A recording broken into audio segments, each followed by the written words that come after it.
2023 for me was a very intentional year about finding clarity, and my word for the year of 2023 was intention. Right? So I want to share with you some lessons that I learned during the month of the year of 2023 as I learned to be very intentional in every single area of my life. So number one, I learned more about my own specific emotional and physical needs, and that those needs can change. Right? And I think that sometimes along the course of life and challenges and changes that we don't really assess what we need in particular seasons, right? And so for me, I am an empty nester. This is my second year of being an empty nester.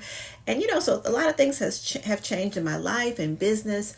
And so I think that it's really imperative that we are always checking to see, what we need now, right? The second thing is I learned that prayer, rest, friends, family, and laughter heals and gives clarity to the foggy aspects of life.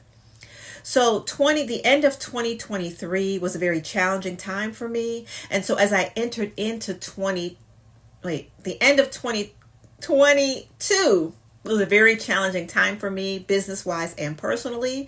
And so as I entered into 2023, I was very intentional about getting clarity, as I said earlier, about different areas of my life. And so in that process, I just really learned to be very grateful for friends and the power of prayer, and really just sort of stepping back a little bit and learning how to rest, find peace. Man, it was so good. Number three, I learned to embrace what.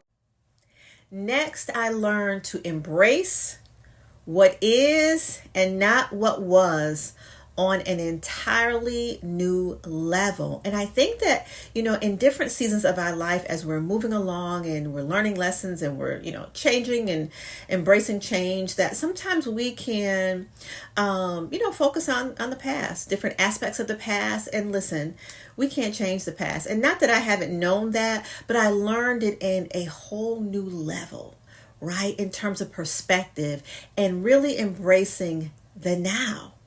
Being mindful in the present and not getting stuck in things of the past. Next, I learned that separation is necessary for elevation. Sometimes you really have to separate yourself from people, go into a season of somewhat of isolation in order for you to elevate to the next level. Next, I learned this, and I want y'all to hear me if you're in this space. As a coach, as a leader, as a parent, a lot of times we are the go-to person. We're pouring out, right? But one of the things that I learned is that I unapologetically need others to check on me, right? To pour into me and to pray for me as well. And I think that sometimes we don't say that enough.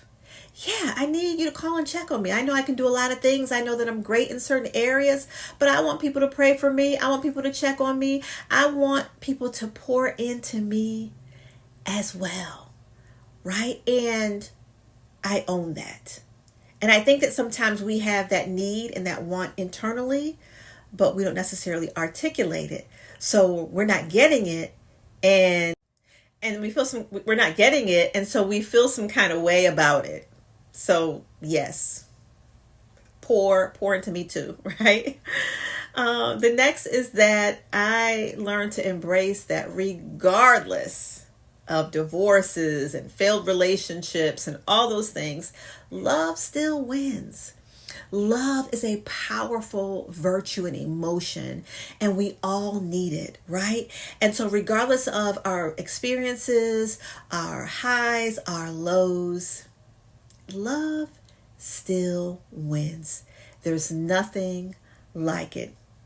And then here's my little bonus for you.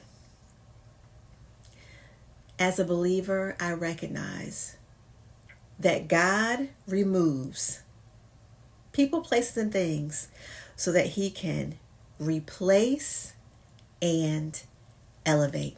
I'm Andrea M. Stuckey, the Divorcee. the Divorce Liberator and your favorite life and divorce coach. I'll see you next time.